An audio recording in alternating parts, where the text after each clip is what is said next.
poder compartilhar com quem não pôde estar com a gente, né? Aqui a gente está iniciando, então, mais um preparo do solo, né? Que é esse grande mutirão de preparo para esse cultivo longo que a gente vai fazer nesse curso, né? O cultivo da alma brasileira no dia a dia da educação infantil, né?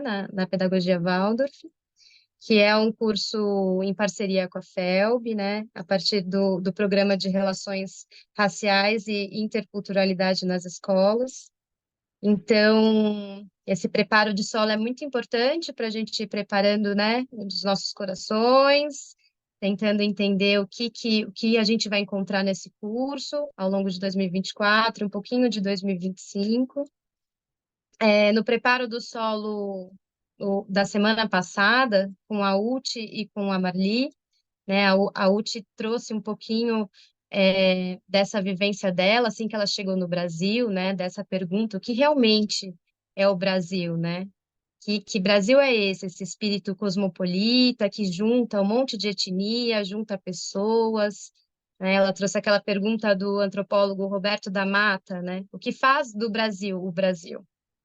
E a Marli também trouxe suas contribuições, né, trazendo ah, o mito do povo dourado, trazendo um pouco mais dessa consciência, né, de quem nós somos, é, das 7 formas de escutar também. E a partir disso, a Marli e a Ute lançaram uma pergunta para a gente, que é: que elementos a gente vai levar para a sala de aula que conversa com a terra que a gente vive, né? E a partir desse preparo, desse primeiro preparo do solo, né, com esse primeiro estalo de consciência, né, da nossa alma brasileira, a gente agora segue para o preparo do solo 2 com a Glauce, que está aqui com a gente, para falar um pouquinho, né, o que é essa alma brasileira dentro da educação infantil, né? Como que é esse caminho da pedagogia Waldorf no Brasil. Então, Glauce, muito obrigada pela sua presença mais uma vez, nesse caminhar juntos, né? Nessa pesquisa, nesse trilhar. E a sala é sua. Seja bem-vinda. Muito obrigada, Lígia. Então, muito boa noite a todas, a todos, a todos que estão aqui. Muito bom ver umas carinhas conhecidas e todos que estão chegando. Eu me apresento, Lígia? Ah, é sempre bom. Sempre bom, né? Então tá bom. Acho que brevemente, né? Então, eu sou atualmente professora de educação infantil, trabalho com uma turma de jardim de infância na Escola Livre Arité, em São Paulo, na capital. Tenho aí 14 anos caminhando pela educação infantil Waldorf e desde a minha finalização, né, no seminário, em 2014, a gente começou esse impulso do primeiro grupo de estudos Brasilidades, hoje a linha de pesquisa vinculada à Faculdade Rudolf Steiner, e é uma grande pergunta aí que eu carrego junto com algumas colegas muito queridas, do que é a pedagogia Waldorf no Brasil, né? E a gente sabe que é um tema que mexe profundamente com a gente, com as nossas estruturas, com os nossos hábitos. Então, acho que o pedido é sempre da gente vir de peito aberto, né? De coração aberto, de mente aberta, que a ideia é justamente a gente fazer algumas provocações, mexer em lugares que às vezes a gente não quer mexer, mas se a gente está falando aí num caminho de desenvolvimento da alma da consciência, né, da autoconsciência, é bem importante a gente chegar com essa disposição, né? Ainda mais agora a gente está atravessando a quaresma, um momento bem propício para isso. Então, dentro desse tema, né, grandioso aí que as meninas trouxeram, da gente olhar para a educação infantil Waldorf no Brasil e para as questões do nosso tempo, eu fui recorrer a alguns autores e pensadores da nossa época para me ajudar a fazer aqui um chão para a gente conseguir se olhar, né, olhar para as nossas práticas atuais, o que a gente tem feito nas escolas até então, né? O que que a gente tem como algumas tradições que fazem parte aí dos jardins de infância em geral, e como a gente pode olhar para isso de uma forma crítica, né? E como a gente pode pensar novas formas e novos formatos. Então, eu pensei de começar trazendo um pouquinho do Luiz Antônio Simas, para a gente olhar mais um pouco para o que que é esse Brasil, que eu sei que a querida Uta e a Marli trouxeram um chão, né, desse ser, que é esse ser que vive aqui nesse território. E então da gente falar um pouquinho desse Brasil, dessa brasilidade, desses conceitos, para a gente poder entrar aí no nosso tema. E o Luiz Antônio Simas, ele faz uma relação muito bacana para falar de Brasil e de brasilidade, falando do que é a festa e do que é a fresta, né? Quando a gente tem uma fresta entre uma coisa e outra. E o que é a festa? E aí ele vai contar um pouco para a gente o que é esse Brasil e o que é a brasilidade, né? Porque se a gente aprofunda o nosso conhecimento nesses conceitos, a gente vai perceber que existe um certo confronto no que é o Brasil e o que é a brasilidade, né? Então, esse Brasil, a gente vai entender aqui, a partir do viés dele, como um projeto de Estado, né? Institucional, vinculado às instituições, e que tem a sua formação colonial, né? Esse Brasil que começa, então, com o processo da colonização portuguesa. Então, um Brasil que, a partir desse processo todo de colônia, de escravização, ele vai ser muito marcado por uma, né, se forma uma elite, né, no nosso Brasil, que tem muitos privilégios, que vive, então, para manter esses privilégios, e isso foi formando uma certa elite que muitas vezes ocupa os lugares de poder do nosso país, que é uma elite que ela é hétero, que ela é branca, que ela é patriarcal, que ela tem uma relação muito forte com o controle de propriedade, né? E nesse sentido é um projeto que ele tem em si o lugar da exclusão, porque aí sim muitas pessoas, por N motivos, elas vão ficar fora desse projeto, né? E aí justamente essas pessoas que estão fora, elas se relacionam com esse Brasil a partir dessa brasilidade. E aí já começa essa relação da festa com a fresta, né? Como eu encontro as frestas nesse Brasil institucional para festejar. E aí a brasilidade é esse caldo de cultura que nos forma nos diferentes Brasis que a gente encontra aí pelo nosso território gigantesco, né? Então, desde o nosso modo de viver, os nossos hábitos, né? Seja de dança, de celebrar, de festa, mas de comida, de coisas muito íntimas, de como se ama, como se vive, como se morre, né?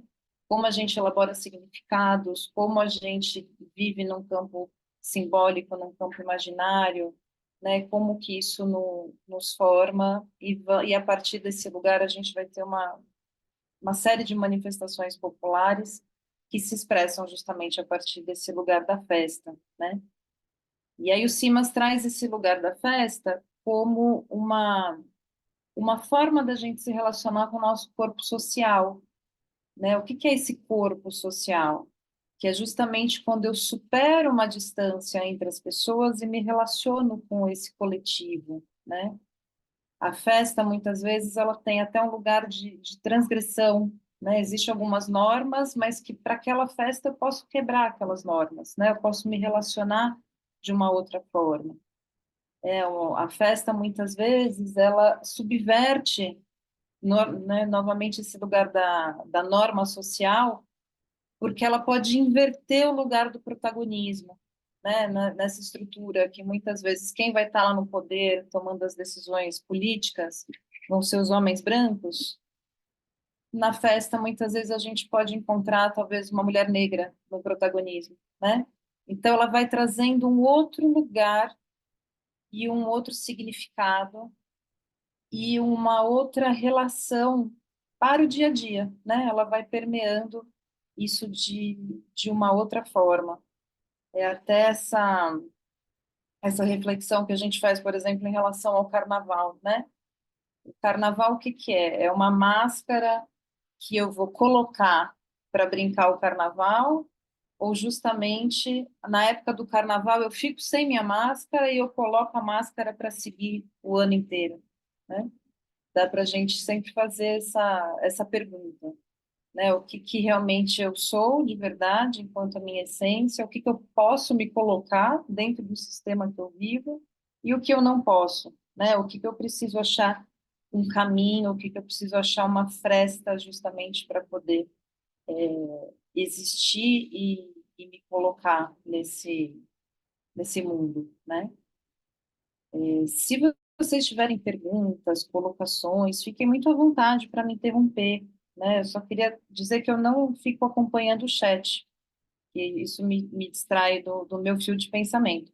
Mas quem quiser fazer perguntas, interações, são muito bem-vindas. Pode levantar a mãozinha, que aí eu vou chamando vocês para participarem, tá bom? Isso é bem importante, né? Bem gostoso que a gente possa fazer isso junto. E tem uma frase do Câmara Cascudo, que é um grande pesquisador aí das nossas culturas como um todo, que ele fala, né, que todos têm um coração, mas o ritmo cardíaco é diferente em cada um, pois o ser humano, ele pode até ser universal fisiologicamente, mas psicologicamente ele é regional, né? Então, como que eu vou encontrando aí na minha regionalidade, no meu espaço, esse lugar de me colocar no mundo, né? E de inventar esse mundo a partir daquilo que faz sentido no lugar que eu vivo. E aí a gente vai fazendo essa pergunta, então, né?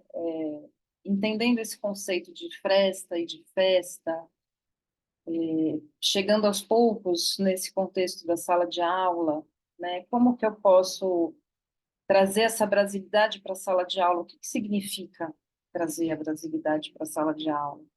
Então, acho que primeiro olhar para esse lugar de justamente nós somos brasileiros e o quanto eu tenho consciência do Brasil institucional e do Brasil da brasilidade, né? O quanto eu já me dediquei a entender um pouco melhor esse lugar, um pouco além até do que os livros, né, da nossa época aqui, para quem foi da escola tradicional, acessou. Como eu me movimento em direção a ter esse conhecimento? A gente vive uma era que o conhecimento ele está muito dado, né? A gente não precisa nem ir lá na enciclopédia, a gente tem o Google, a gente tem acesso a muito conhecimento. Então, a gente precisa realmente fazer uso disso. Então, o quanto eu consigo distinguir esses dois lugares, né? E essas duas formações aí que andam muito juntas no nosso Brasil. E, obviamente, olhar muito para a própria história, né? Uma vez que eu sou brasileiro, então, que eu nasci nesse território, o que que a minha própria história me conta, né? O que que a minha infância me conta? Aonde que eu cresci? Quem que estava ao meu redor, né? Eu tenho histórias da minha infância que me permeiam, que me contam, né, coisas do meu futuro. E aí a gente vai chegando nesse lugar dessa árvore genealógica, dessa ancestralidade, né, que é um termo agora que está mais vivo entre nós. É justamente o que eu carrego, tanto pela minha família, né, pelo esse lugar sanguíneo mesmo, mas a ancestralidade que eu carrego também de um povo, fazer parte daquele povo, fazer parte daquele território, por me relacionar com um ser daquele território, né? Então, esse conceito de ancestralidade, ele é muito especial porque ele faz um fio que ele vai tecer o passado, o presente e o futuro, né? É uma teia de relações que vão conectando as pessoas e que é uma fonte que brota, né? É uma fonte de vida, uma fonte de sabedoria, uma fonte de identidade, de pertencimento, né? Como eu me vejo pertencente a um território, ou a uma família, ou a um grupo, né? E justamente ao mesmo tempo transcende espaço, transcende o tempo, porque eu posso ir para lugares muito muito longínquos a partir da ancestralidade, né? Quando a gente pega os povos latino-americanos, né, que falam o idioma do Quechua, no Quechua, a palavra para falar sobre passado é a mesma palavra que também significa olhos, né? Então, um pouco nesse sentido do que aquilo que eu vejo que está aqui na minha frente é o que me ajuda a pensar sobre de onde eu venho, né? Então, essa ancestralidade que me ancora, que são os meus olhos, que mostra o que está na minha frente e que se relaciona com o passado, né? Então, como eu vou me relacionando com esse futuro, com o que está por vir, o que vai acontecer, a partir daquilo que me forma, né? Que me traz base. E se a gente olha, né, para essa ancestralidade, para toda a nossa história, uma história de muito massacre, né, de massacre com os povos que já habitavam nessa terra e com povos que foram arrancados da sua terra de origem para vir para cá.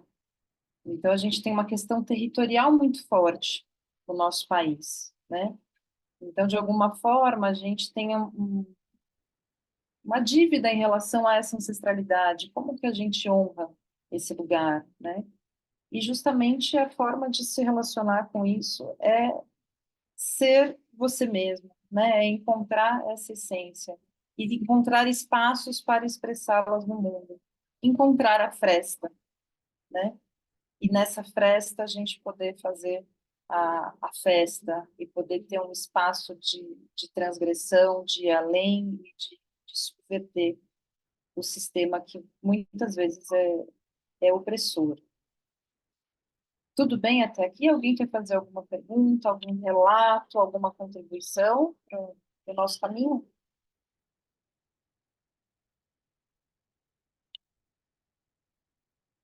Então vamos lá. E aí, para a gente chegando, né, na nosso dia a dia, na nossa escola, pensando então na educação infantil Waldorf, né, no Brasil, então a gente vai olhar para esses princípios que formam o nosso jardim, né, o quanto a gente tem essa relação muito forte com o brincar, né, o brincar livre, com os afazeres do cotidiano, então esse lugar de como trazer algo, como ser um ser humano digno de ser imitável diante da criança. A gente tem esse fio, né, das épocas que a gente vive com as crianças, então tanto das festas cristãs, das estações do ano, e esse, né, resumindo esse compromisso de educar esses seres humanos, né, para a liberdade e de vincular essas crianças que estão ali junto com a gente, vinculá-las ao seu tempo e ao lugar que elas vivem, né? Lígia, quer falar, Lígia? Por favor. Glaucia, só para dar uma ajuda aqui em relação ao chat, a Juliana disse que não está conseguindo entender direito o conceito de fresta. Tá bom, vamos lá. Então, a fresta é justamente quando eu estou ali numa janela, né? E que eu quero que entre um ventinho, eu não vou abrir tanto, e eu vou abrir um pouquinho para entrar um ventinho ali que eu controlo. Nessa relação, né, desse Brasil institucional, que ele é muitas vezes opressor, por ele ter sim uma classe dominante, ele ter sim um olhar, uma forma de se fazer dominante, como que eu abro uma pequena fresta nesse Brasil para poder ventilar, né? Para poder entrar algo que me inspire, para que eu respire. A gente poderia falar que o carnaval é um pouco essa fresta, né? Nesse sentido. É um momento ali que a gente abre que, que muitas coisas que normalmente não são aceitas, né, pelo sistema, não são julgadas, que não tem espaço, ele acontece, né? Então ele consegue ter essa fresta ali no sistema. E aí a festa, que aí quando a gente vai olhando para os festejos populares, para as tradições populares, a gente vê que muitas vezes quem está à frente desses festejos são as pessoas que raramente chegam nesses lugares de poder institucional que a gente tem na nossa formação de país, né? Então, por isso que a festa acontece nesse espaço da festa. Será que ajudou um pouquinho? Se quiser abrir o microfone e falar também, às vezes fica mais fácil. Tá bom, vamos seguindo aqui. Então, quando a gente olha para essa estrutura, né, do nosso jardim no Brasil, eu acho que tem muitas coisas que já são muito, que conversam muito com esse nosso Brasil enquanto o que ele se coloca, né, de clima, de ambiente, de natureza, né? Eu entendo que a educação infantil Waldorf, ela já busca muito forte essa relação com a natureza que ela tem, mesmo quem está nas cidades, de se relacionar com os elementos, né? Essa coisa do pé descalço, que é uma coisa muito nossa aqui do Brasil, da gente tentar trazer elementos como a rede, como outras coisas que compõem o dia a dia da, de muitos brasileiros, né? Porém, quando a gente vai olhando para algumas práticas e algumas estruturas, a gente muitas vezes ainda reproduz o que acontece nessa cultura europeia, né? Muitas vezes, bem especificamente até na cultura alemã. Então, até por ter nascido na Alemanha, e ter vindo da Alemanha, e ter chegado aqui com essa roupagem, né? O que é muito natural. A gente chega num lugar com a roupa que a gente tem, então quem a trouxe para cá veio com essa roupa, a qual somos muito gratos que essas pessoas tenham vindo, mas a gente tem um lugar de reprodução dessas roupas, até pela própria história que a gente tem de formação de país, né? De formação de povo. Porque se a gente olha então para a nossa estrutura social, política, econômica, aí de novo, enquanto país, a gente tem uma herança colonial muito forte, a gente tem uma herança eurocentrada, né? Isso não é algo que acontece só nas escolas Waldorf, isso é uma coisa que acontece na nossa formação, né? É esse sentimento que aquilo que vem de fora do meu país é melhor, né? Então, se for norte-americano, se for europeu, certamente vai ser melhor do que algo que tem aqui no Brasil, né?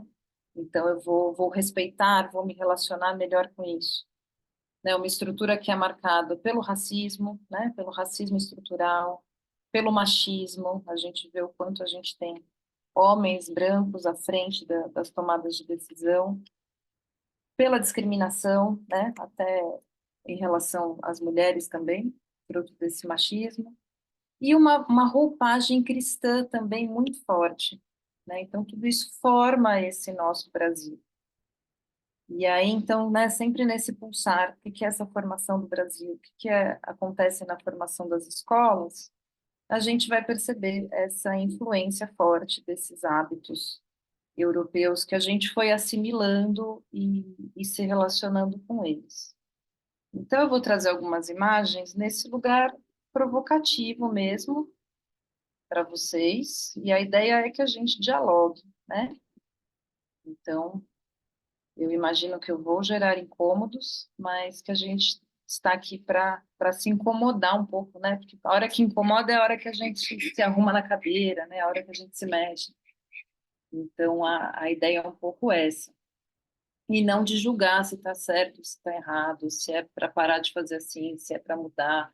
É para a gente abrir os nossos pensamentos e as nossas reflexões sobre essa pauta. Então, deixa eu colocar aqui. Vou compartilhar minha tela com vocês para a gente olhar para algumas imagens. Vamos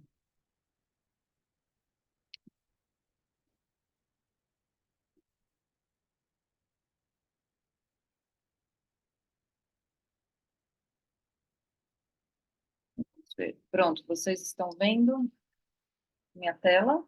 Sim. Sim, Peraí, saiu da apresentação, não? Tá, a apresentação cheia? Tá.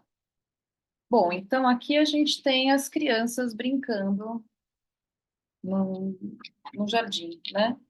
Crianças na escola. A gente poderia fazer essa pergunta, onde que é, né? Onde que está essas escolas, né? Onde são esses parques, esse lugar que as crianças estão brincando? E justamente são escolas, né, na Alemanha, algumas escolas. E eu peço a atenção de vocês aqui para olhar para os pés das crianças, né? Elas estão ali todas de galocha, de roupas ali para como um lugar que está um pouco mais frio, um pouco mais úmido. E eu não sei na escola de vocês, né? Mas eu vejo que a galocha é uma coisa que a gente incorporou fortemente nas escolas Waldorf. Eu não sei vocês, mas talvez muitos de vocês estejam comigo. Quando eu era criança, quando chovia, eu fazia o contrário. Eu tirava o sapato, tirava a roupa, ficava de calcinha e ia brincar na chuva, né? A gente está um pouco com esse lugar de põe a galocha, põe a capa de chuva, põe para poder ir para a chuva, né? Então, algumas reflexões. Eu vejo hoje em dia é isso, a gente está ainda com um calor absurdo e as crianças chegam de galocha na escola e querem brincar no tanque de areia de galocha, né? Então, algo para a gente refletir. Aqui a gente tem a festa da primavera, né? Que eles também festejam aí justamente essa época que começa a esquentar, né, na Europa. Então, essa tradição de fazer as rodas, de fazer as coroas de flores. Então, o quanto para um europeu é muito forte esse momento, né, da chegada da primavera, porque para quem está num país que passou pela realidade da neve, a hora que a neve vai embora e que a grama volta a brotar e que o verde volta a surgir é algo realmente muito importante, né, muito forte para se celebrar. Então, é um lugar muito marcante. E a gente tem esse hábito também de fazer as festas de primavera com essas coroas aqui no Brasil. E acho que a pergunta é o quanto essa festa realmente é relevante para o nosso lugar, né? Então, o quanto também as coroas, reflexões.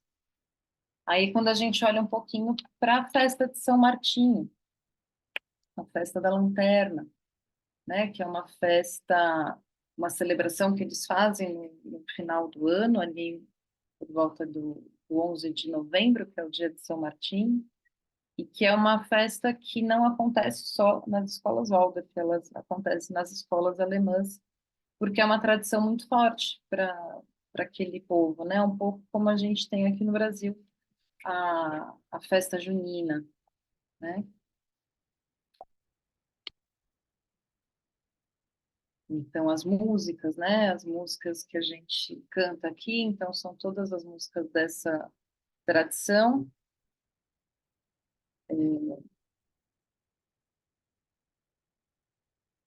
Então, se a gente for, né, procurar na internet, entrar lá no YouTube, a gente vai ouvir todas as músicas em alemão. Aqui é bem uma provocação mesmo, essa imagem eu achei ela na internet, é uma brincadeira, né? Então, de uma página, como se fosse um Instagram alemão, que eles fazem essa brincadeira, né? Então, você sabe se você é alemão quando você andou com a sua lanterna e a sua lanterna com você, né? De tão forte que é essa festa para essa cultura, né? Outra pergunta também é o Alto de Natal de Oberhofer, né? Então, aqui são a imagem de uma escola de Salzburg, né? E aí eles justamente falam, né, isso dessa peça, que, né, aqui é uma tradução do Google Tradutor, tá, gente? Me desculpem que meu alemão não chega nesse lugar de fazer essas traduções. Mas fala isso, né? A peça de presépio de Oberhofer é apresentada anualmente nas escolas Waldorf, isso faz parte de um ciclo de peças de Natal e remonta às peças de mistério medievais. foram redescobertos em meados do século XIX, em homenagem ao local descoberto Oberúfer, né, uma aldeia no Rio Danúbio com o mesmo nome, e o texto original é escrito de maneira muito popular e rimado com o dialeto danúbio-suábio. Então, para a gente ver o que nos inspira. E aí, aqui, para a gente, então, seguir nas nossas reflexões, esse é um trecho de um artigo que a doutora Sônia Zetzer escreveu sobre o Alto de Oberúfer. E ela traz essa parte aqui que eu vou ler junto com vocês, falando do Karl Julius Schroeder, que foi justamente um professor de literatura alemã e pesquisador de tradições populares, que por volta de 1855 vivia na cidade de Pressburg, situada entre Viena e Budapeste, e ele soube que não longe dali, já na Hungria, apresentavam-se peças natalinas numa aldeia em uma pequena ilha no rio Danúbio, chamada Oberúfer. Nesse local viviam camponeses cujos ancestrais eram de origem alemã. Depois de assistir às apresentações, ficou fascinado, pois percebeu estar diante de peças originais, autênticas, como eram apresentadas em algumas regiões da Alemanha no final da Idade Média, até os séculos XVI e XVII. Em torno de 1880, Schroeder foi professor de Rudolf Steiner na Escola Politécnica de Viena e lhe contou sobre essas peças natalinas. Reconhecendo seu valor, principalmente pelo fato de revelar algo da evolução espiritual da humanidade em determinada época, Steiner passou a apresentá-las em comemorações natalinas íntimas, já na primeira década do século XX, pelos amigos da então Sociedade Teosófica. Mais tarde, elas foram e ainda são apresentadas todos os anos no Goetheano, para um público bem mais amplo. E esse costume passou igualmente para todas as instituições antroposóficas. E aí depois ela termina um pouco assim, né? Como já foi mencionado, Steiner deu grande importância a essas apresentações, nem tanto por seu conteúdo, mas por representarem um resquício verdadeiramente genuíno da vida cultural entre os camponeses do final da Idade Média, que perdurou até meados do século XIX, extinguindo-se logo depois. Está lá nesse site Festas Cristãs, para quem quiser ler o artigo completo depois, que ele é bem interessante, aprofunda mais. Mas esse trecho é justamente para a gente refletir um pouquinho sobre o que motivou o Steiner a fazer essa relação com o Alto de Oberúfer, né? O que o motivou a, a transformar esses autos? E lá a doutora Sônia explica direitinho como era o original, o que o Steiner mudou, o que acontece hoje no Goetheano e tudo mais, e é muito, muito legal, muito bacana de ler o artigo inteiro. Mas ele reconheceu um povo que fazia algo com muita verdade, né? Com uma verdade espiritual muito profunda. E aí a gente percebe que muitas escolas, elas, aqui no Brasil, elas vivem esse alto, né? Até hoje. Sim, ele é muito bonito. Sim, ele acontece em muitas escolas, Waldorf, no mundo como um todo. Porém, será que a gente não poderia se relacionar com esse outro princípio, né? De será que a gente também não consegue encontrar aqui no nosso território algo que tenha também essa origem, né? Que tenha sido carregado por um povo daqui, né? Esse povo campesino, quando fala, eu já penso em todo esse povo que está fora dos grandes centros, né? Que também a gente faz essa relação de quem está no centro e quem está na periferia, quem está à margem, que é onde as tradições populares vivem, né? Normalmente elas vivem na periferia, elas vivem à margem, por isso são marginalizadas. Porém, elas carregam grandes verdades. E muitas vezes a gente não olha, não conhece, não sabe nem que existe, né? Então, eu entendo essa forma do Steiner se relacionar com esse alto, principalmente, um grande convite para nós, né? Como que eu posso ir atrás do que é tradicional na região que eu vivo, né? Que vai contar algo para nós, né? Que estamos aqui, porque ali justamente está remontando a algo medieval, que tem uma relação com o dialeto danúbio, e aí isso já não conversa, não tem tanta prioridade, né? Eu diria para a gente que está aqui no Brasil. Então, como que a gente pode justamente fazer essa pesquisa desse outro lugar? E aí sim também olhar para esses festejos que a gente, sim, criou muito apego, muito carinho, porque sim, eles são muito bonitos, né? Mas eu sempre gosto de falar isso, não dá para a gente justificar de fazer algo na escola porque é bonito, porque as crianças gostam, porque tudo que traz relação, tudo que é profundo de uma cultura é algo muito bonito. Mas a escola é o lugar que eu faço escolhas, né? Eu preciso escolher o que que eu vou levar para a criança, porque eu não vou conseguir levar tudo. Então, o que que é essencial para eu permear a alma dessa criança? Né? A festa da primavera é uma festa muito importante para quem está nesse território que tem neve, né? Que tem uma relação drástica das quatro estações. O Brasil, a maioria das regiões, eu diria que até as regiões frias, elas têm flores o ano todo, né?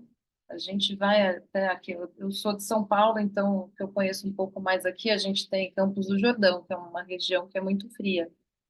E aí a gente tem as hortênsias, né? Assim, então a gente tem um lugar de flores, por exemplo, que praticamente durante ao longo do ano todo a gente encontra. Então, o que que seria interessante a gente realmente celebrar com as crianças, né?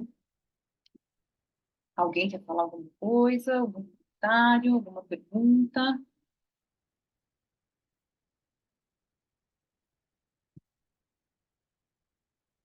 Não? Tudo bem?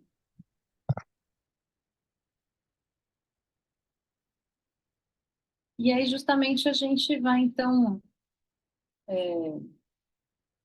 convivendo, né, com essas perguntas. Acho que desde esse lugar, o quanto realmente as minhas crianças pisam no chão, o quanto eu estou pessoalmente passando nesse momento com a minha turma hoje, esse lugar, né, de junto com as famílias a gente conseguir ajudar as crianças a tirarem os sapatos, a tirarem as galochas e pisarem no chão, porque tem sido um desafio, né? Muitos não querem sujar o pé, não querem pisar na grama, não querem se relacionar dessa forma, né? Com esse ambiente.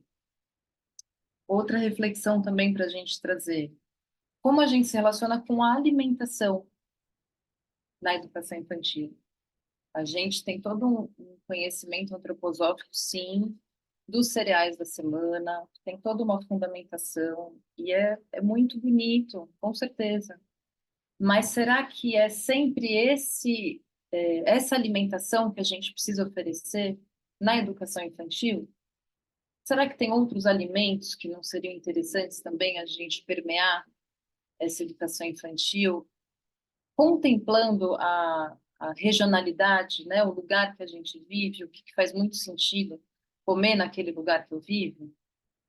Rosana, pode falar, Rosana, por favor.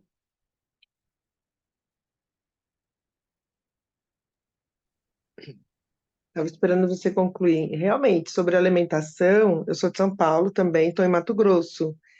E o nosso cardápio aqui é olhado para a alimentação local, sim, né? Aqui é uma região que você não encontra país, né? Então, todas as escolas Waldorf, quando eu comecei, eu perguntei para as outras escolas, não, a gente pode sim substituir pela nossa farinha, pelo nosso milho, né? E então essa prática dentro da alimentação, pelo menos na região centro-oeste, eu percebo que já está sendo olhado, né, para essa questão local, da nossa brasilidade, da nossa cultura, né? Mês que vem aqui vai ter a festa cuiabana, né? Então, assim, sempre está trazendo para as próprias crianças na escola, não só da educação infantil, as músicas regionais mesmo, né? Mas, aproveitando esse gancho que você está falando, eu só tenho uma preocupação. Eu também dei aula em escola pública há muitos anos, e a gente tem que respeitar, né, as diretrizes, né, dos livros didáticos. A gente tem um aporte, sim, do MEC para tudo que a gente leva para dentro da escola. Nas escolas Waldorf, a gente, mesmo com a BNCC, com nossos PPP, né, a gente tem também, assim, o que que eu não sei se eu vou talvez falar coerentemente, mas o que que eu penso um pouco nos costumes da pedagogia Waldorf, é um pouco desse arquétipo também que iniciou, né, de trazer é, esses costumes, né? E será que mudar totalmente ou tirar total, não, não que você falou isso, mas assim, se a gente partir para esse lugar sempre de estar mudando, mudando, pode também não ficar um pouco esquecido, da onde veio, como ficou, não, não sei se eu fui clara, mas eu tenho essa preocupação, assim, às vezes, tipo a festa da lanterna, né? Como fazer diferente? A gente já está fazendo muita coisa diferente dentro das músicas, né? Dentro de algumas histórias. Ano passado, na Menina da Lanterna, foi uma professora negra da nossa escola que representou, né? A nossa Maria também foi, né? Então, eu acho que esse passo que você talvez consiga dar, eu acho que nem todas as escolas ainda têm essa autonomia, essa liberdade, né? Então, eu me preocupo um pouquinho de entrar nesse caminho, e aí a gente talvez se perder ou enfraquecer, não sei se seria essa palavra. Eu vou falar, estou falando por mim enquanto jardineira, sou professora desde 1999, sou jardineira há 4 anos aqui em Cuiabá, e eu vejo que é uma riqueza a escola Waldorf hoje no mundo, é uma riqueza. A criança que tem esse privilégio, né? Quando você falou das galochas, nossas crianças aqui, a gente nem está pedindo mais galocha, aqui é quente. A gente está quase na linha do Equador, é muito quente. Aqui as crianças chegam, eles vão de chinelo, eles já tiram, ficam descalço, dentro e fora. Então, bastante coisa já está acontecendo, né? Mas essa fica a minha pergunta, sabe, para você aí, sobre não perder essa essência, existem esses arquétipos, né? Eu já conversei com outras pessoas sobre isso, né? Mas agora, vendo você falar, eu queria o que que você sente sobre isso. Sim, eu agradeço muito sua fala, Rosana, super importante. E fico muito feliz aí com os passos, né, que vocês deram aí no Mato Grosso. Realmente aí é muito quente, né? Então, de ter essa outra relação com o espaço, com a alimentação. E eu sei, eu falo da festa da lanterna, gente, eu sei que sempre toca as pessoas, né? Mas eu acho que a pergunta essencial é ter a festa da lanterna que faz uma escola de educação infantil ser Waldorf? Acho que essa é uma pergunta que a gente tem que responder. Porque quando a gente vai pesquisar a festa da lanterna, ela é uma festa da tradição alemã, vinculada a São Martinho. Hoje eu passei hoje a tarde inteira pesquisando imagens e coisas até para trazer para vocês, porque é isso, aí tem umas procissões, tem gente que se veste de São Martinho e fica no cavalo. É uma coisa muito, muito linda e muito forte para aquele povo, né? E é um pouco isso que eu falei. Quem veio para cá trouxe, porque é lindo. A gente carrega a nossa cultura para onde a gente vai, né? Então, não é uma questão em si com a festa, mas é o que representa isso. E aí, por isso que é muito importante, a gente começou o nosso encontro hoje falando do Brasil e da brasilidade, da festa e da fresta, e do que forma o Brasil. Então, vendo tudo isso, né, olhando para esses lugares, a gente volta agora a falar sobre o que é o Brasil colônia, o que é o efeito do eurocentrismo, né, o que é o efeito da escravização, né, onde as pessoas que foram escravizadas, elas não podiam ter a sua fé, por exemplo. Para expressar a sua fé, elas tinham que fazer uma mesinha com o santo católico em cima e o seu santo verdadeiro embaixo, né, para poder se expressar. Então, a colônia, se a gente for pesquisar tudo que foi feito, a catequese que foi feito com os indígenas, então foi muita coisa coberta, né? Tem até um autor que ele não fala do descobrimento do Brasil, ele fala do encobrimento do Brasil, que foi cobrindo, né? Cobrindo, cobrindo, cobrindo. E a gente acha bonito o que vem. E é isso, eu não acho. Aliás, uma das coisas que mais me encantou quando eu cheguei na pedagogia Waldorf foi a festa da lanterna, porque ela tem um significado lindíssimo. E a minha proposta não é tirar, manter. Eu acho que cada escola, cada comunidade tem que fazer o seu caminho, porque inclusive as escolas Waldorf, elas são únicas nesse lugar, né? Elas precisam exercer esse seu caminho. Mas é entender o que está por detrás disso tudo.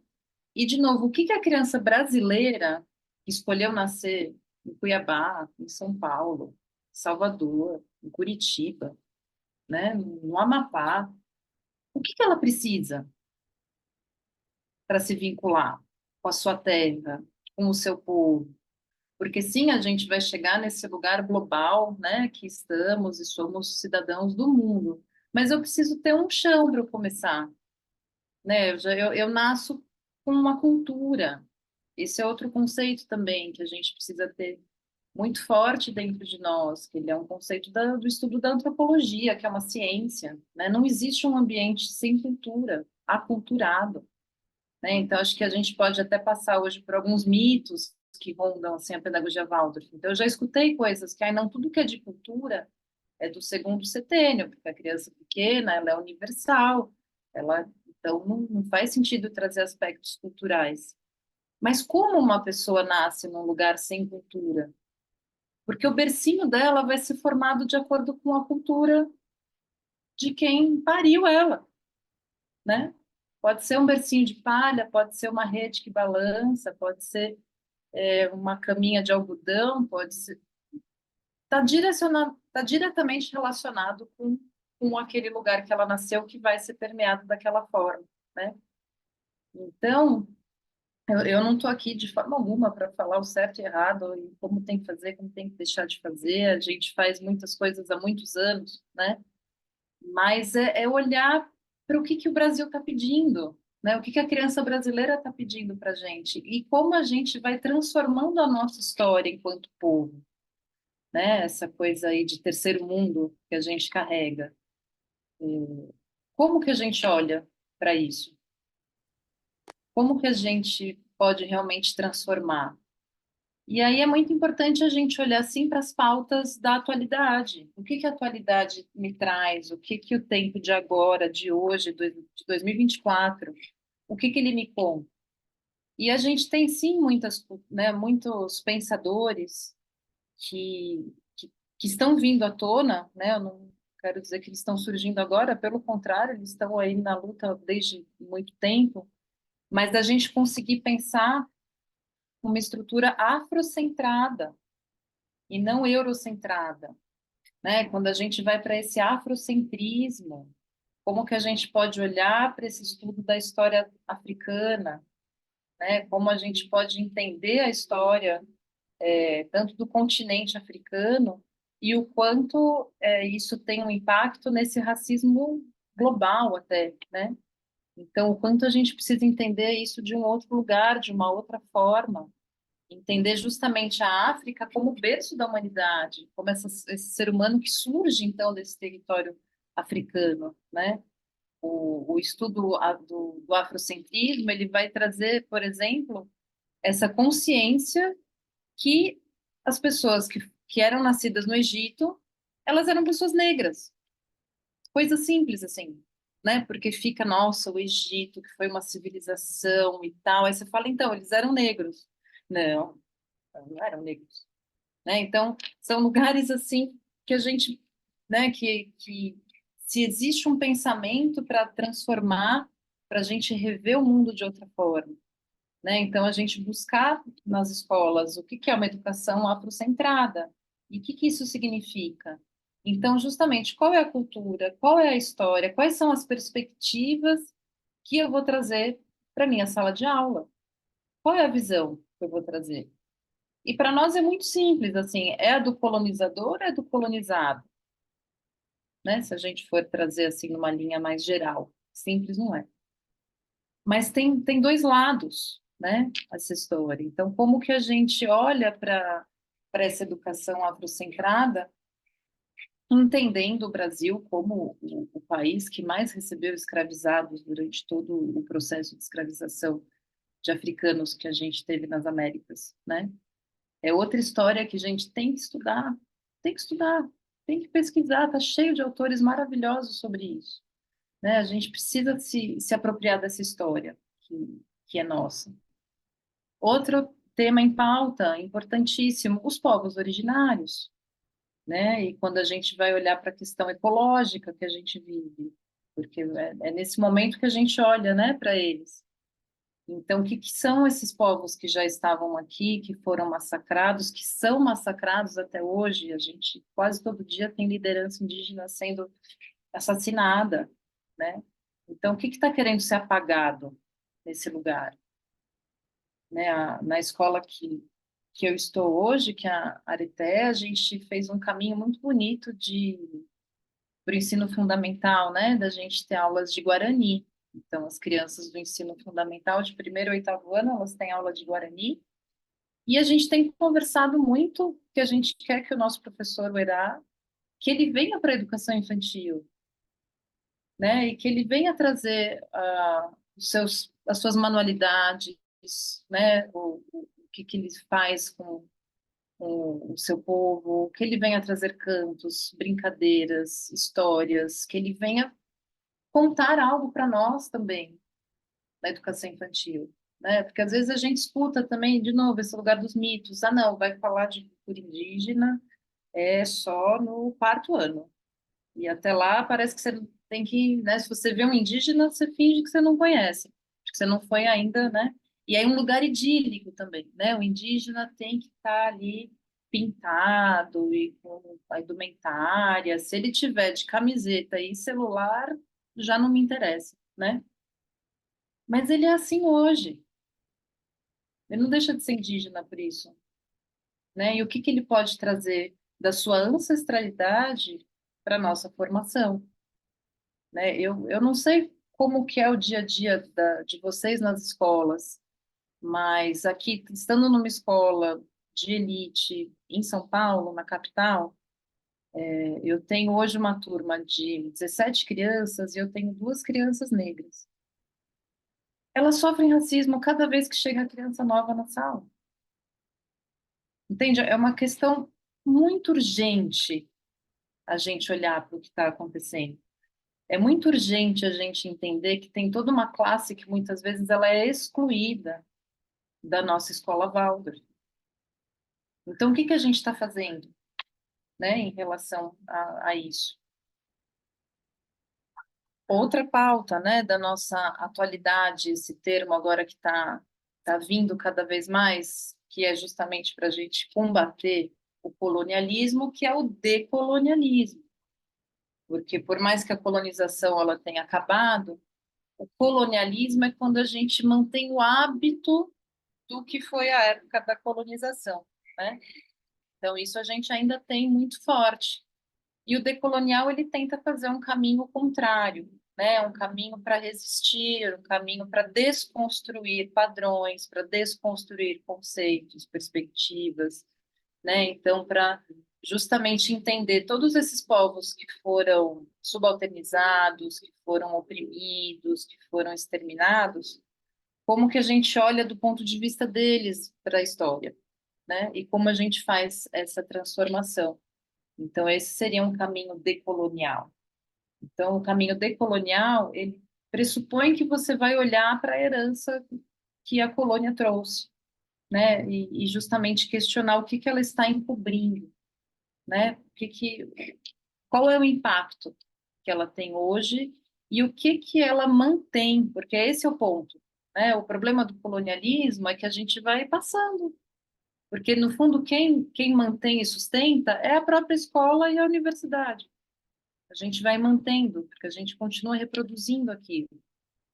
E aí a gente tem o Antônio Bispo, né, maravilhoso, esse homem sábio quilombola, que traz ainda um conceito incrível do contracolonialismo. Mas acho que a Lígia quer falar. Lígia, por favor, antes da gente entrar no bispo. Eu estava pensando nele mesmo, justamente. Eu acho que uma pergunta retórica que é importante a gente se fazer todos os dias é o que faz, né? O que você trouxe também, o que faz uma escola ser Waldorf, né? É a roupa dela ou é a essência dela, né? E qual é essa essência? E aí, a partir daí, a gente consegue trazer os nossos elementos culturais, né? O nosso chão, o Brasil. E aí você falou do Antônio Bispo, eu lembrei de uma frase dele que ele diz assim: um rio não deixa de ser um rio quando ele conflui com outro rio. Ele continua em sua essência. Essa é a grandeza da confluência. Eu acho que é esse o nosso caminho, né? Essa confluência do que é a pedagogia antroposófica, vamos dizer assim, né? Para a gente tirar essa roupagem também, essa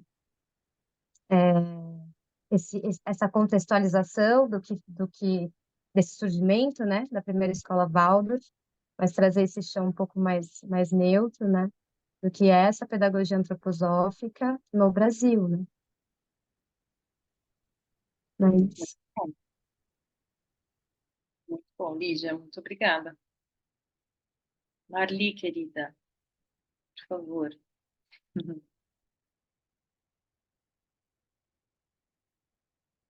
Boa noite, Glaucia. Muito obrigada pelas suas palavras. Está sendo ótimo te ouvir. Gostei muito da pergunta da colega lá em Mato Grosso, né? Isso, Cuiabá. E realmente é isso, né?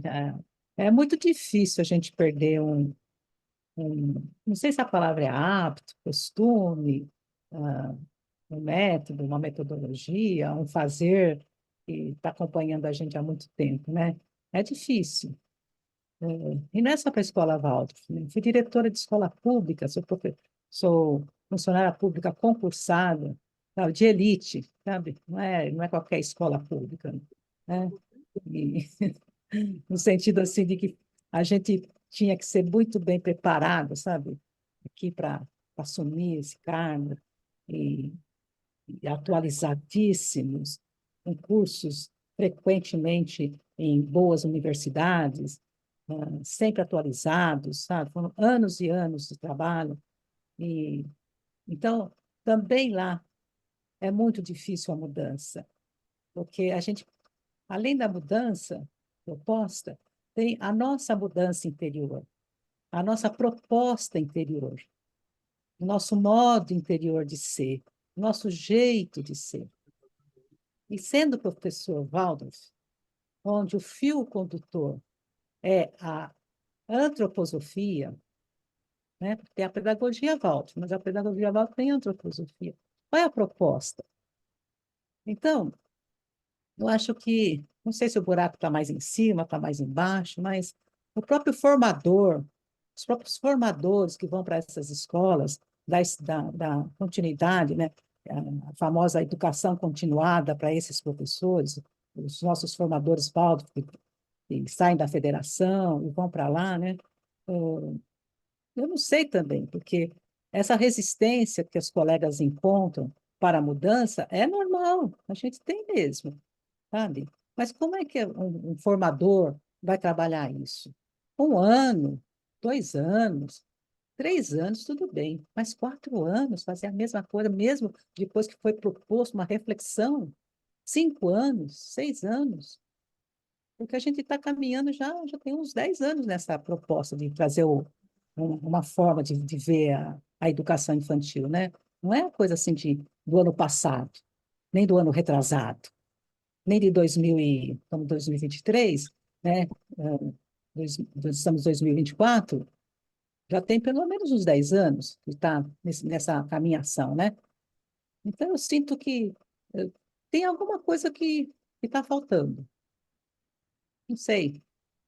E eu acho assim triste, porque o aluno que perde a oportunidade de conhecer o seu entorno, né, de ter os seus perfumes, seus aromas, ele também vai ser um adulto que vai ter dificuldade de ter outros aromas na vida, de conviver com outros sabores na vida. A gente já sabe disso, a gente convive com adultos que têm dificuldades, né? Eu tenho dificuldade, estou falando por mim, né? Quantas coisas que faltaram na minha educação que hoje me dificultam no relacionamento com os outros, né? Então, eu acho ótimo esses cursos que está tendo aqui, essas oportunidades que nós temos aqui, porque dá um cutucão na gente, sabe? A gente precisa ser cutucado. Alguma coisa está faltando em nós, sabe? Eu tenho 74 anos, sabe? E morro de vergonha quando eu me vejo numa postura racista. Quando eu me vejo numa postura de falar, eu não vou fazer isso não, sabe? Eu morro de vergonha. Sei, eu sinto que a gente tem que engolir, às vezes, um sapo, sabe? E ter coragem de falar, olha, tem que mudar, sabe? Tem que... Aí eu vejo aqui, mas qual é a diferença? Qual é a diferença?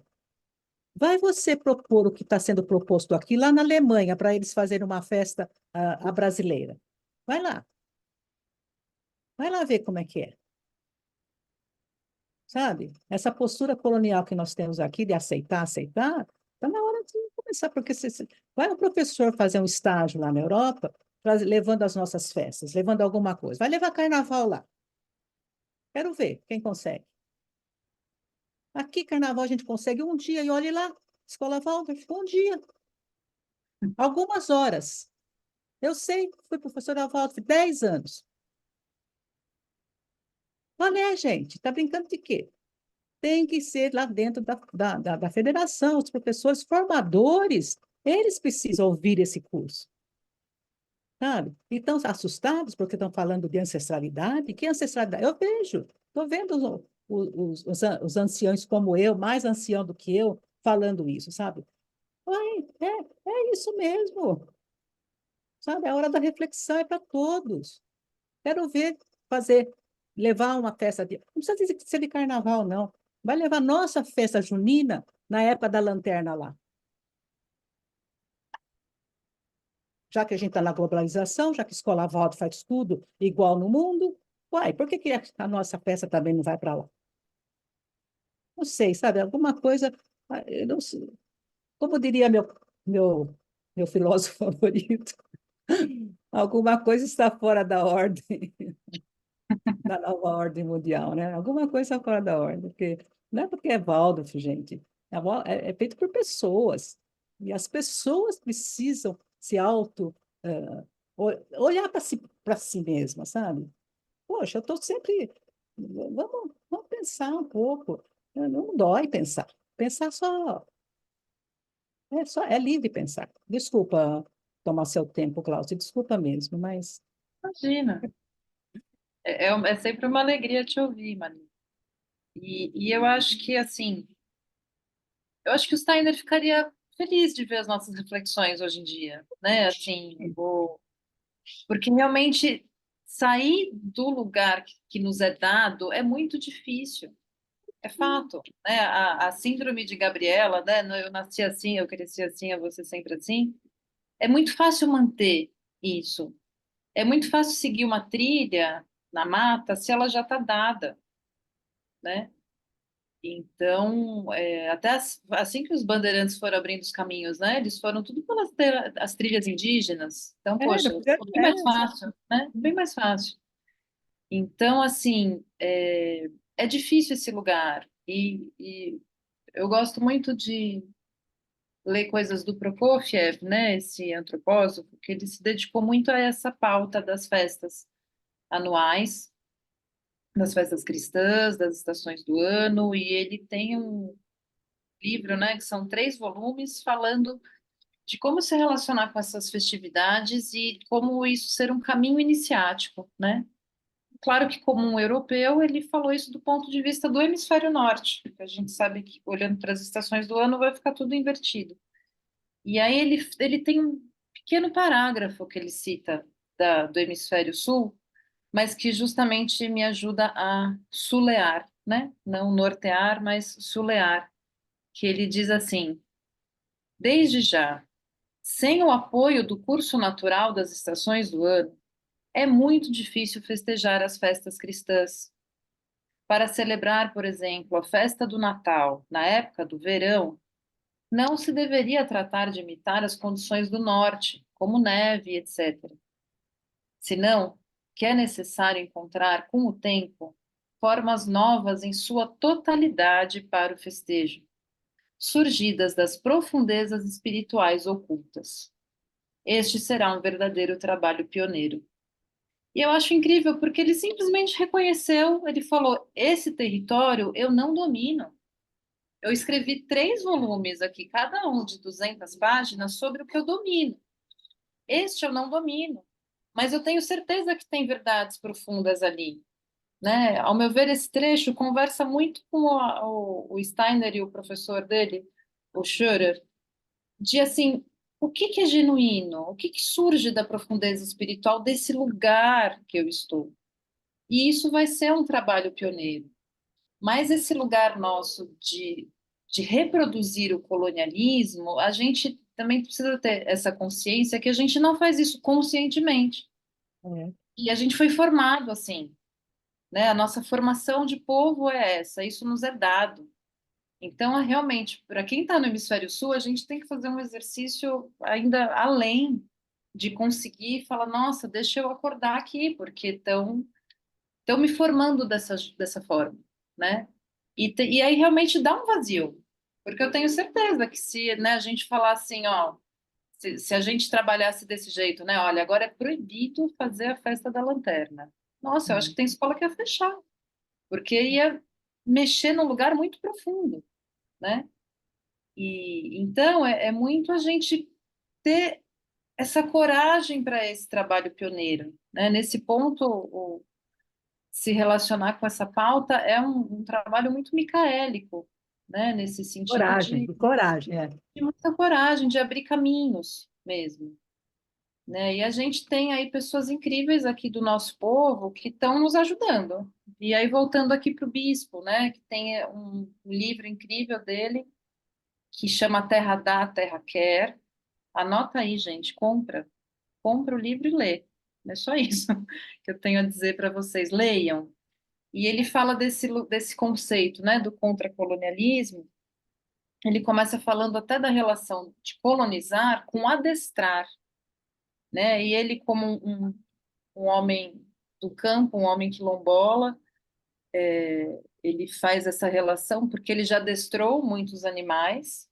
E justamente, né, o que que é o adestrar? Ele vai falar que o adestrar começa para você desterritorializar aquele ser. Aí você vai quebrar a identidade daquele ser, aí você vai quebrar a cosmologia daquele ser, aí você distancia ele do que é sagrado, do seu modo de vida, e aí justamente você vai fazer com que o bicho ali que seja vai fazer exatamente aquilo que você quer, né? E é muito forte a gente relacionar a colonização com esse adestramento, porque o adestramento a gente vê ele muito voltado justamente para os animais, né? E aí ele fala justamente do burro, do animal, né, do burro, que ele é chamado de burro porque ele é muito voluntarioso e é muito difícil adestrar um burro, porque o burro você ensina ele lá que ele tem que carregar a carga, mas se ele empacar, ele não anda, ele não vai e não tem, né, Cristo que faça desempacar o burro. E ele recebe esse nome por isso, porque ele não se submete ao adestramento. Então, do ponto de vista do adestrador, ele é um burro, né? Ele não serve para fazer aquilo que eu quero que ele faça. Ele não serve para ser formatado, né? Eu achei incrível isso, porque você fala, nossa, gente, olha o burro, né? Cheio de coisas para nos ensinar. E aí ele vai fazendo uma relação com as palavras que é muito inspirador, né? A Lígia trouxe esse lugar da confluência, né? Então ele fala do quanto esse homem branco colonizador ele vem atrás do desenvolvimento, mas o quanto a gente precisa para se desenvolver de envolvimento, né? Então da gente sair do desenvolvimento para o se envolver, porque o desenvolvimento ele muitas vezes afasta, né? Para eu desenvolver a terra, aí né, a gente vai lá e acaba com a floresta para fazer pasto e aquilo é o desenvolvimento. Mas como que eu me envolvo? Né? Ele vai fazendo essa relação do dinheiro com o compartilhamento, né? Então, o dinheiro é aquilo que eu quero ter para mim e guardar e ter cada vez mais. Mas como que eu compartilho, né? Até chegar, ele vai usando várias palavras para e fazendo lindas relações e chegar nesse lugar da colonização e da contracolonização, que o que ele traz como quilombola é um lugar de limite, né? Porque ele fala, o decolonial, coitado, ele vive numa luta, porque estão colonizando e ele está lutando contra. Tem o colonialismo e ele luta. Tem o é uma luta incansável, né? O contra-colonialismo fala assim: aqui não, aqui você não vai entrar, porque aqui a gente vive de outra forma, a gente não está buscando desenvolvimento, a gente está buscando envolvimento, né? E outros conceitos. Então é muito interessante, porque a gente vê os territórios quilombolas justamente como um território de existência e de resistência, mas muito do que a gente vive, principalmente na cidade, já está totalmente envolvido pelo colonialismo, né?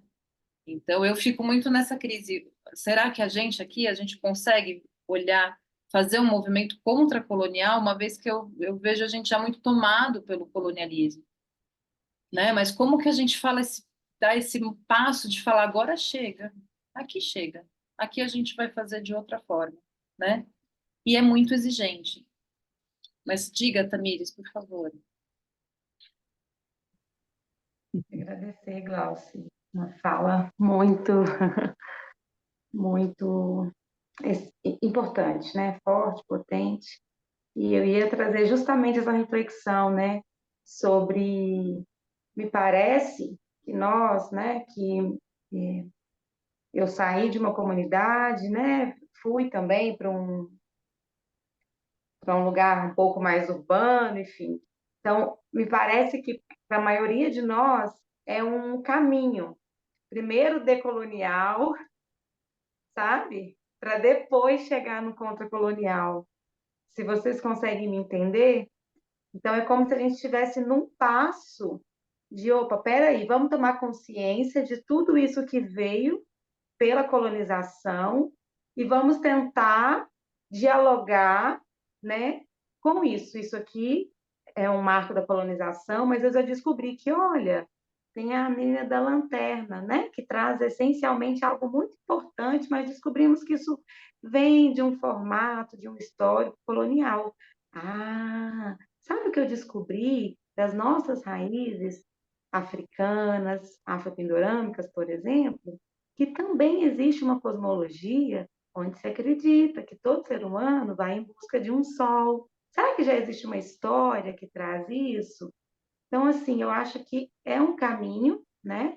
De primeiro a gente descobrir esse Brasil que foi encoberto e descobrir quais as belezas que nós temos, as nossas raízes afrodiaspóricas, os povos originários, e aos pouquinhos ir trazendo ela para a nossa prática.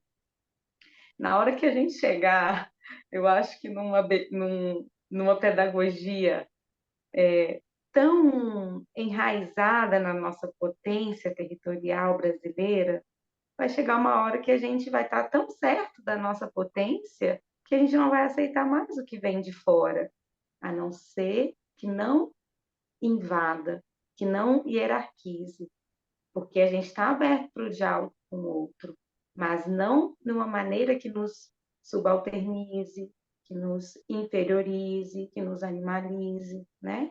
Então, e o Nego Bispo fala de uma coisa que me toca muito, que é sobre a questão também, né? Essa estratégia de tirar o sobrenome da pessoa como uma forma de tirar a sua potência, né? Então, quando a gente pensa que a maioria das pessoas africanas que vieram para o Brasil tiveram seus sobrenomes apagados, qual a importância, né, da gente encontrar no nosso dia a dia palavras que nos remontem a essa origem, né, africana. Palavras dentro do nosso cotidiano, né, que façam menção às etnias mais próximas de onde a escola está relacionada.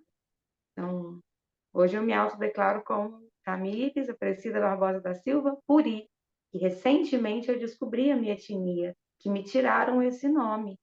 E agora que me tiraram esse nome, o nome da minha família de Puri, e eu descobri que eu sou dessa descendência, o meu filho não vai passar para a próxima geração sem falar de onde ele veio, porque ele não vai perder essa força, né? E acho que é muito importante para as nossas crianças elas também saberem qual a etnia perto da região de onde a escola está que fortalece quem ela é.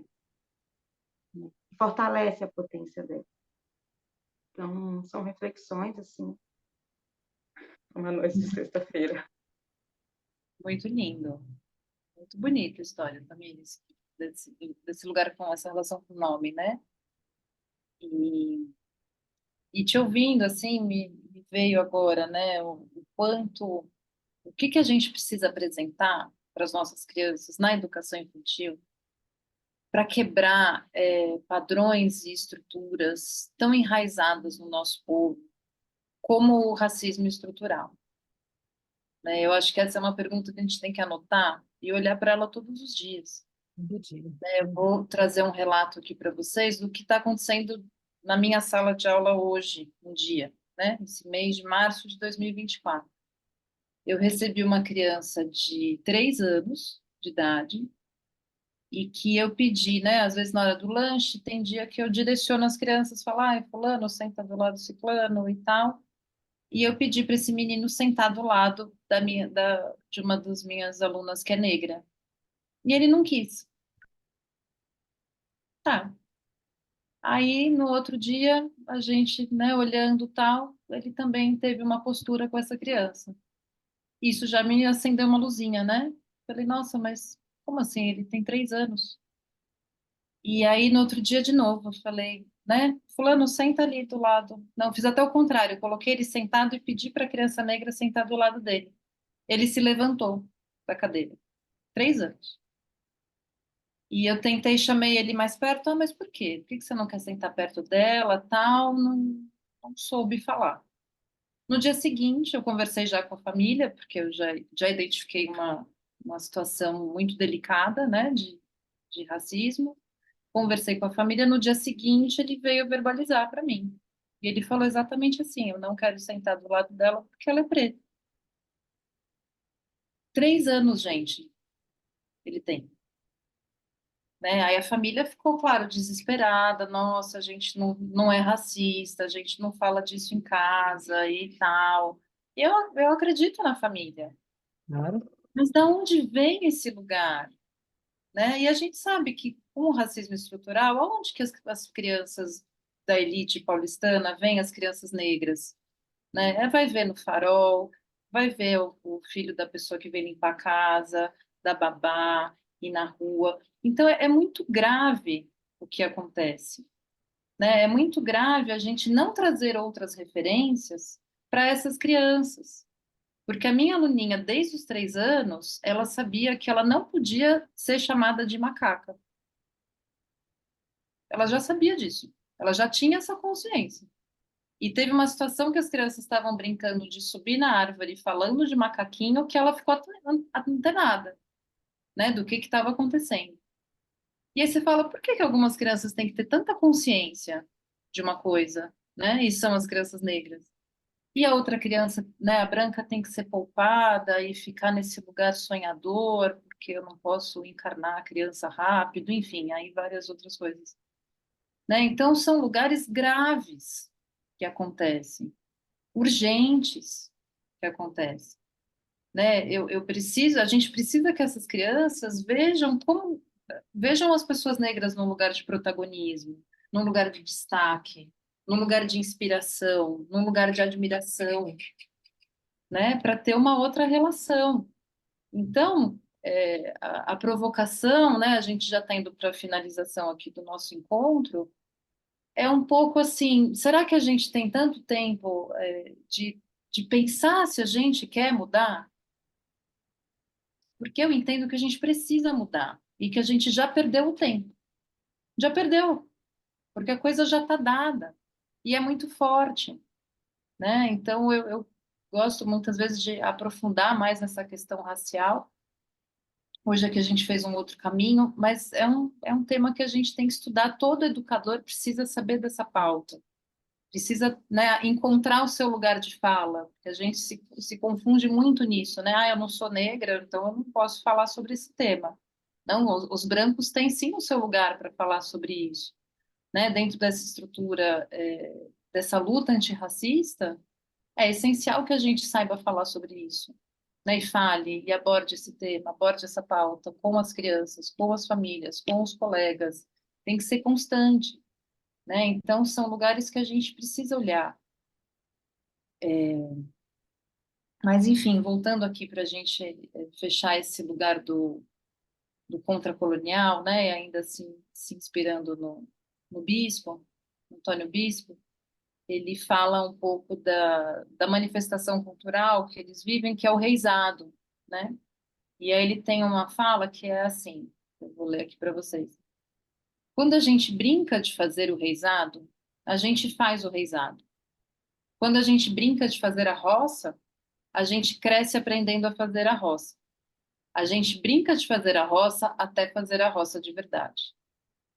Né? Então, o quanto isso não se relaciona com o próprio universo que a gente quer criar de imitação para a criança pequena, né? Se não é isso essa inspiração para o trabalho, né, com o primeiro setênio.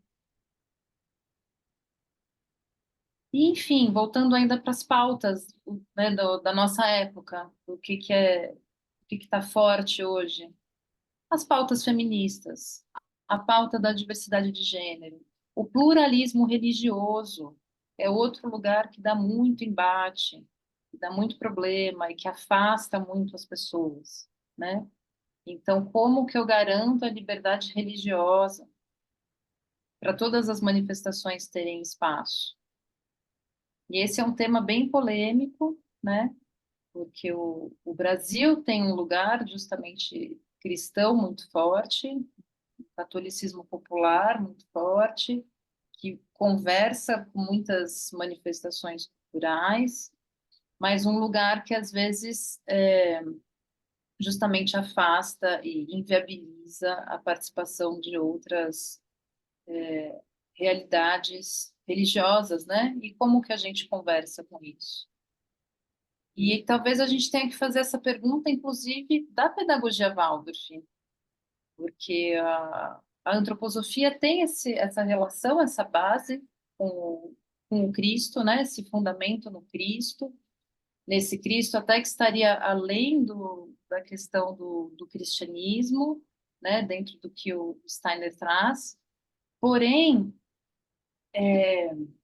a gente tem, né? O que a gente celebra com as crianças são as festas cristãs, que vão conversar com o que a Igreja Católica, por exemplo, relaciona e com o que outras expressões, igrejas também se relacionam, né? Que tem essa base cristã. E aí também para a gente ficar ainda nesse lugar das provocações, das reflexões, nesse livro aqui, ó, do Fundamentos da Arte de Educar, esse roxinho aqui, que eu acho que é o GE 305, esse, se eu não me engano. É isso mesmo. O Steiner, ele tem, na oitava palestra, ele vai falar sobre o ensino religioso, né? Sobre isso que acontece ali no fundamental. Porém, ele faz essa reflexão, né? No contexto aqui, ele está falando o quanto o ensino religioso ele foi ganhando um caráter antroposófico além do que deveria. E aí ele comenta assim, isso está na página 135. Pois por causa desse ensino antroposófico de religião, a escola Waldorf ganhou um caráter completamente cristão. Sente-se, da atuação do ambiente da escola Waldorf, que sobre todo o ensino jaz um caráter cristão, que, portanto, na escola Waldorf reina a vida religiosa, embora, desde o início, tenhamos nos empenhado em fazer da escola algo que não estivesse relacionado a confissão religiosa nenhuma. Tenho de repetir sempre: o princípio da escola Waldorf não é um princípio que queira fundar uma escola de cosmovisão, mas sim uma escola de método. O objetivo a ser alcançado por um método baseado no conhecimento humano é que façamos surgir nas crianças seres humanos fisicamente sadios e fortes, animicamente livres e espiritualmente claros. Então, acho que dá para a gente conversar muito, né, sobre esse aspecto e refletir muito sobre o que a gente está oferecendo de conteúdo anímico, né, para nossas crianças, o que inspira o nosso trabalho, como que eu posso justamente fazer essa diferenciação entre religião e cultura, né? Porque são lugares que se tocam muitas vezes, e distinguir esses espaços, né? Mas justamente a escola ter esse compromisso com a cultura, né? E como eu posso, esse lugar, né, das festas, o quanto eles são muito inspiradores para o trabalho com a criança, e com uma criança pequena em especial.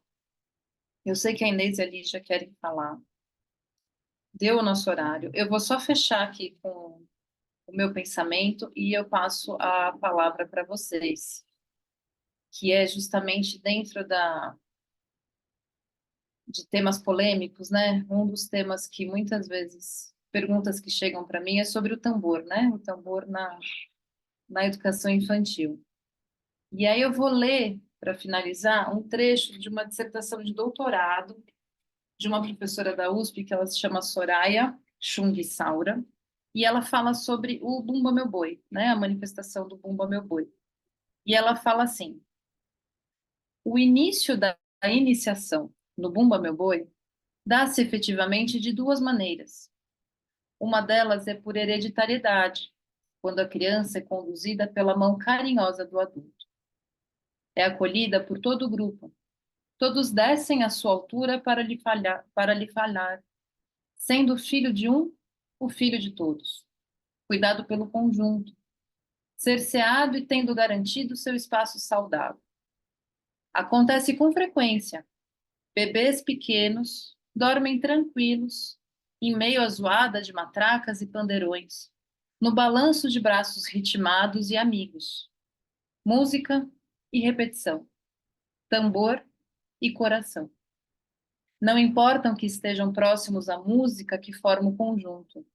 O som é alto e vibrante. Ainda assim, por causa disso, os bebês dormem. O som violento do folguedo, de algum modo, não assusta, conforta.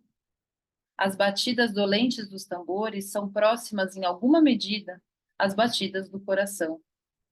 Colo de mãe no Bumba Meu Boi, colo de comadre, colo de compadre. Perfume, aconchego, ritmo, vibração, ventre. Dormem os bebês ao som ancestral do folguedo. Então, era isso que eu gostaria de compartilhar com vocês, de deixar essas reflexões, esses incômodos, essas perguntas, para que vocês venham para o curso com a gente, que vai ser muito bacana, né, Lígia e Camires? E agora, por favor, acho que a gente pode estender um minutinho aí para ouvir quem levantou a mão. Quer falar? Acho que para mim está aparecendo a Inês aqui primeiro. Bom, gente, então, Glaucia, adorei esse final, principalmente. Eu acho que você já disse várias coisas do que eu queria falar, mas eu vou talvez fechar que eu tenho observado, né? Que a pedagogia Waldorf, ela já vai completar 104 anos, né? E com esses 104 anos, desenvolveu-se uma cultura própria, que o Steiner falou lá quando ele fala da religião na escola Waldorf, né? Ele falou dessa cultura que se desenvolveu no lado da religião. Mas não foi só na religião, gente. Foi na música, foi na forma de se vestir, na forma de pintar as paredes, na forma do mobiliário, na forma dos véus, da euritmia, na aquarela velada, né, com papel muito molhado. Tudo isso são essas formas culturais que se desenvolveram dentro da pedagogia Waldorf. Mas nada disso é essencial. Eu tenho certeza que não é essencial. O que é essencial é a forma de pesquisar na vida viva. É o que a Nina Veiga fala, a antroposofia da imanência, aquela antroposofia que está na vida real e viva que a gente pode captar. E é isso que o professor Waldorf precisa fazer: se tornar um pesquisador da vida viva e quebrar todas as paredes culturais que foram criadas, mesmo que para isso tenha que magoar algumas pessoas, que as pessoas fiquem ofendidas com o que você vai ter que dizer, porque você vai ter que dizer. Eu tive que dizer, eu tenho que dizer várias vezes.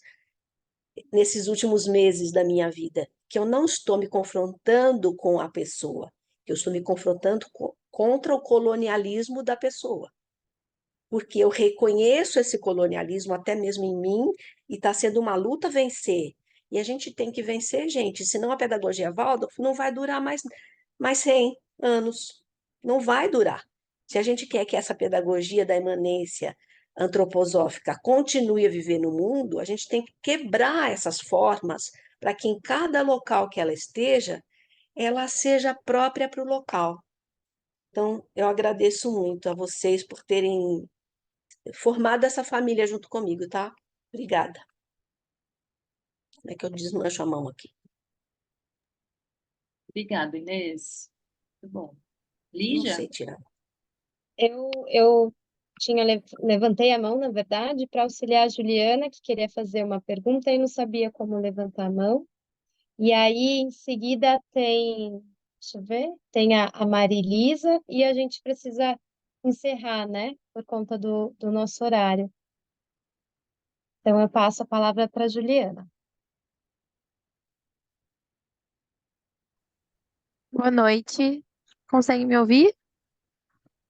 Sim. Sim. Bom, eu sou muito nova nesse universo da pedagogia Waldorf. Há pouquíssimo tempo eu ingressei numa escola, né, no jardim de infância.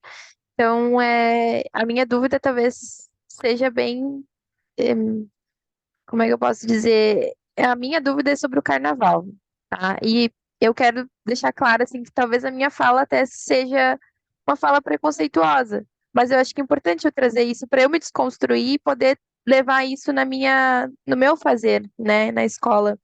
É porque a imagem que me vem do carnaval, hoje em dia, é uma imagem que perdeu, acho que perdeu a essência da celebração, né? E como que a gente pode trazer isso para a escola, né? Para a escola Waldorf. Então, eu pergunto assim com muita honestidade, assim, gostaria que vocês pudessem me ajudar nessa. Essa é a imagem que eu tenho, né? Então, assim, eu peço desculpa se eu tiver uma imagem até preconceituosa, mas como que eu poderia, assim, como que a gente pode trazer essa celebração na sua essência, né? Porque a gente está falando disso, né? Obrigada. Oi, Juliana, agradeço muito sua fala e acho que a gente está aqui para isso, né? Para se expor, para colocar as nossas perguntas. Acho que todas as perguntas são bem-vindas e são sempre boas. Eu te convido a seguir esse autor que eu citei no começo, Luiz Antônio Simas. Ele está no Instagram, está nas redes sociais. Ele fala lindamente sobre o carnaval. E eu te convido a refletir sobre o que está por detrás, por exemplo, de uma escola de samba, né? Ou o que está por detrás de um grupo de maracatu? O que está por detrás para um grupo de frevo?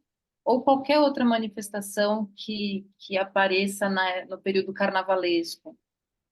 E você vai ver muito sacrifício, muita dedicação, muita verdade, muita integridade, porque botar uma escola de samba na rua é muito trabalhoso, né? Requer, você pega uma escola como a Vai Vai, aqui de São Paulo, né? Que é uma escola que eu acompanho, é pura resistência do povo preto paulistano, né? O território da Vai Vai aqui era um território quilombola, justamente. E hoje em dia estão construindo um metrô em cima. Então, assim, é muita história soterrada. Então, você vê, eu já desfilei em escola de samba. É uma exigência para você desfilar, que é isso, você não pode chegar bêbado, você não pode, tem uma série de coisas que você tem que estar totalmente íntegro para você fazer aquela festa acontecer. Então, acho que esse é um lugar muito especial. E para todas as expressões, como elas são elas abarcam o todo.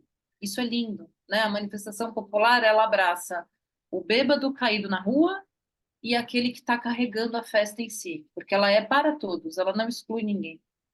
Então, o carnaval é esse lugar, é para todos, todos, né? Então, e que tem sempre aquele que vai carregar para que a coisa em si aconteça. Os próprios blocos, né? A gente vê o bloco, o pessoal ali pulando, mas quem está carregando o bloco está super atento para tudo que está acontecendo. Então, acho que é um pouco esse convite, né? O que está por detrás para algo acontecer. Mas segue o Luiz Antônio Simas, ele fala, tem falas lindas sobre o carnaval. Tá certo, muito obrigada. Imagina. E Marilisa, você quer fechar com a gente? Obrigada, boa noite. Estou com dificuldade aqui para abrir a câmera, então eu vou falar rapidamente. Sou uma professora Waldorf, né, trabalhei 9 anos no Jardim Waldorf e vivi, né, toda essa beleza, esse encantamento, essa descoberta. E aconteceu que eu fui para a rede pública, então já estou no meu terceiro ano na rede pública municipal, uma creche municipal de bairro de periferia. E eu tenho experimentado, e eu estou muito emocionada, né, com esses encontros, porque eu tenho experimentado isso na minha pele, no meu sangue, né, pulsando, porque é como se eu tivesse saído de um espaço muito privilegiado, espaço físico, celebrando as festas cristãs, com todas essas vivências lindas das festas da lanterna, de que a gente já falou, da festa da primavera, mas que tinha alguma coisa que faltava e eu não sabia o que era. E eu, dentro da rede pública, dentro de uma creche de periferia, eu encontrei crianças e famílias que vieram de todos os estados do Brasil e eles moram fora do centro da cidade. Eles trabalham, nos serviços que a gente oferece, né, para quem vem de outro estado para morar no litoral, né, cheio de turista. Então, são os trabalhos mais humildes, são as pessoas que não têm casa própria, são crianças que às vezes precisam que você dê um uniforme porque está sem roupa naquele dia na escola. E é tão verdadeiro, o que eu sinto agora é uma verdade tão grande naquilo que eu estou fazendo, que eu não posso falar de festas cristãs dentro de uma escola pública, eu não posso festejar. Existe uma dificuldade até das famílias que são evangélicas ou de outras crenças que não aceitam. E apesar disso, eu estou vivendo isso de uma forma tão verdadeira agora, e aquilo que eu não posso falar como religiosidade, eu posso falar como cultura. Eu posso abordar da forma cultural com as crianças e trago isso com uma descoberta, né? É como se eu estivesse vendo a pedagogia Waldorf de novo. Então, era isso que eu queria partilhar, que é essa verdade que eu tenho vivido nesses 2 anos dentro da creche pública. Era isso, muito obrigada. Obrigada, Marilisa. Bom, esse tema, né, religião e cultura é um tema enorme. Mas é isso, gente. A ideia hoje era trazer ideias, trazer inspirações. E a gente segue, então, com o curso, né, meninas?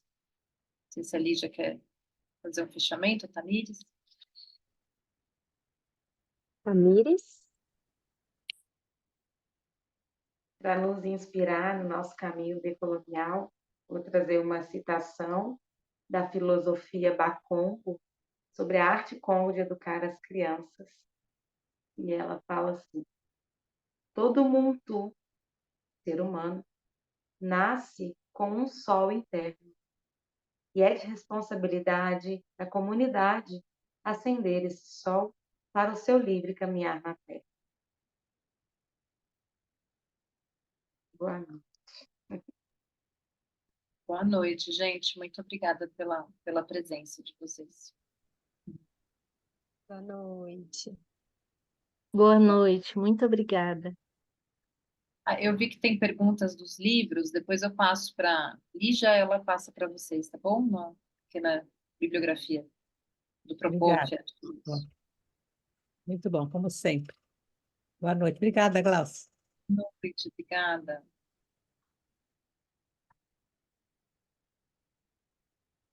Tchau, Tchau, Rosa, querida. boa noite. Hum.